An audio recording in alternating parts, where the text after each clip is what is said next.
Together we can restore degraded land. This video covers the core part of Rome: data collection and analysis.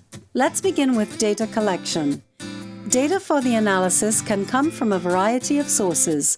For instance, existing data sets like those held by research institutions or technical government agencies. It may also be collected directly from stakeholders and experts through workshops, interviews, or surveys. In some situations where no good data exists, it may be necessary to commission new research to fill knowledge gaps or update old information. Remember, this phase of Rome should be as open, inclusive, and robust as possible. The end products of your analyses will be used in future to make land use recommendations. Bring stakeholders together to guide decision-making and validate data and conclusions to ensure that your products represent the best local knowledge and science, and that you've respected the principles of free, prior, and informed consent. Now on to the analyses. A complete restoration assessment includes 6 separate but related analyses. Whether you decide to conduct all 6 or just a few will depend on the priorities in your area and the resources available to your team.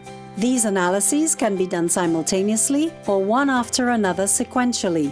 What you learn from each analysis will inform the others. Analysis 1: Stakeholder prioritization of restoration interventions. The first analysis in a typical restoration assessment aims to prioritize restoration interventions and activities. In Phase 1 of Rome, you identified a long list of possible restoration activities, including those that can improve degraded forest, agricultural, and protective lands. Now is the time for stakeholders in your assessment regions to pick the best activities based on local goals and needs.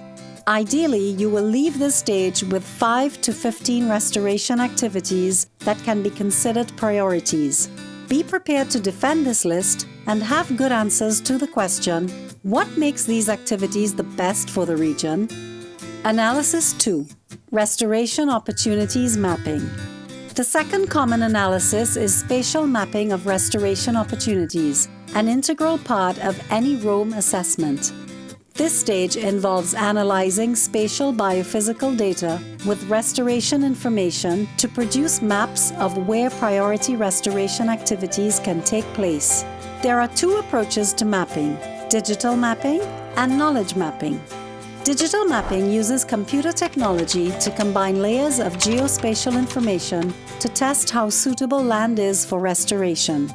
As a simplified example, with spatial data on current land use and land slope, you can use GIS or computer algorithms to label all flat and degraded agricultural lands in your region as suitable for agroforestry, where tree crops are mixed with field crops to improve the health of local soils and waterways. Knowledge mapping, on the other hand, involves applying local knowledge to existing base maps to manually find areas suited for restoration. This option is very helpful in places where digital data is limited. In a typical knowledge mapping exercise, local stakeholders and experts take turns adding their knowledge to existing maps. This way, local knowledge on existing land uses, health of the land, and its availability for restoration can be recorded. Should you use digital mapping or knowledge mapping in your assessment? Both have their strengths and weaknesses. Digital mapping can be precise and efficient, but it can also ignore local realities if they aren't represented in the data. Knowledge mapping, on the other hand, can provide local insights like what trees grow best in the area, but can remain vague when it comes to biophysical information like how much rain falls on a particular hectare of forest in the region. In the end, most assessment teams choose to combine both mapping approaches.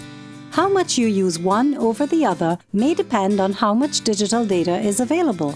The end goal of mapping will be to produce maps of the assessment area with land suitable for each priority restoration activity, overlaid with as much biophysical, social, economic, and legal data as possible.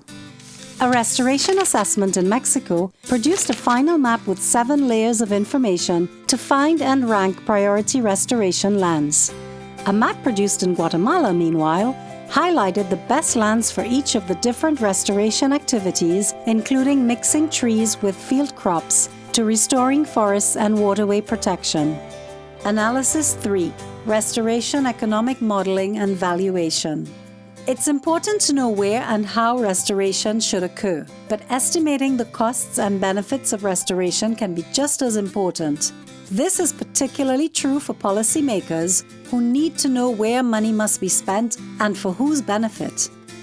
The third typical analysis in Rome involves exploring the economic dimensions of your priority restoration interventions to determine which activities will produce the best value for the least cost. The goal here is simple: to estimate the full flow of ecosystem goods and services that each priority restoration activity will produce, minus the costs of that activity. Restoring buffer zones around protected forests can result in more fuelwood for local communities, for example, but it can also expand opportunities for ecotourism in the region. In this phase of Rome, benefits like these are identified, monetized, and compared. Costs can include opportunity costs, transaction costs, and implementation costs. When monetizing natural benefits, remember that the goal is to capture a broad range of values that are important to society, not just those that have value in formal markets. Spiritual and cultural use of land has a value, for example, and should be included in some analyses. Let's see what the cost-benefit calculation looks like for a sample hectare of degraded agricultural land in Rwanda. Under business as usual, crop production earns the landowner $1,000 a year, but it costs the owner $500 to produce the crop, and it costs society $700 a year in soil depletion. If we were to restore with agroforestry techniques, crop values drop, but we gain new value from timber production. The negative cost to society from depleted soil disappear as the agroforestry restoration preserves this important resource. An economic analysis is complete when you have estimated the marginal costs and benefits of each of your priority restoration activities and have validated this information with existing stakeholders. Analysis 4. Restoration Carbon Modeling. The fourth analysis takes a deeper look at climate change benefits.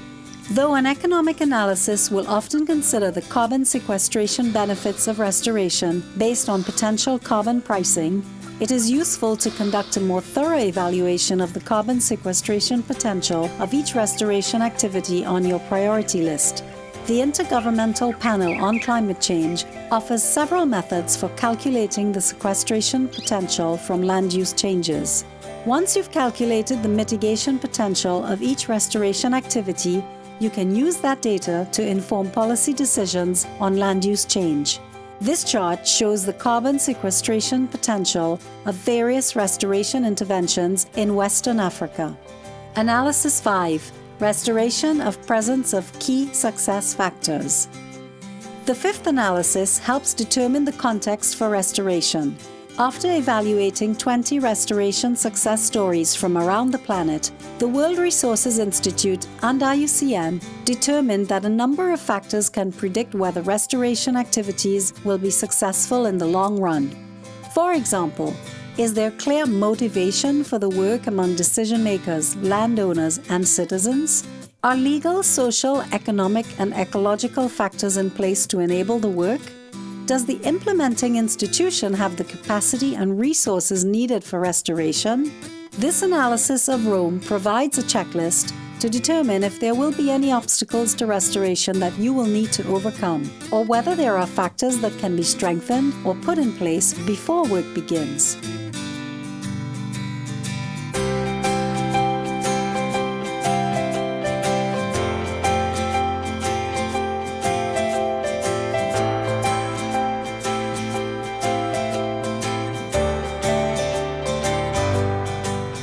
The final of 6 potential analyses for Rome is a consideration of the types of finance and resourcing that may be available to support restoration in your country or region. In particular, you may consider what kinds of funding may be most suitable for each of the restoration interventions identified by stakeholders as priority activities. For each restoration activity type, consider what the source of finance could be, what mechanism money would be delivered through, what restoration benefit or value the money would buy, and whether that money would be channeled through multiple sources. In general, the more specific restoration activity will benefit individuals, the more opportunities there will be for attracting private finance. The more an intervention benefits society, the better the chances are for attracting public finance. When evaluating the potential for private finance, make sure you consider the returns on investment the restoration activity could provide and whether risk mitigation instruments are available in your area. Are there any barriers to investment that might need to be addressed? When all 6 analyses are done, you will have solid information to guide restoration and inform decision-making in your area for years to come. In the next phase of Rome, you will again combine this information with knowledge and insights from key users and stakeholders to validate your findings and develop recommendations for specifically where and how to accomplish restoration.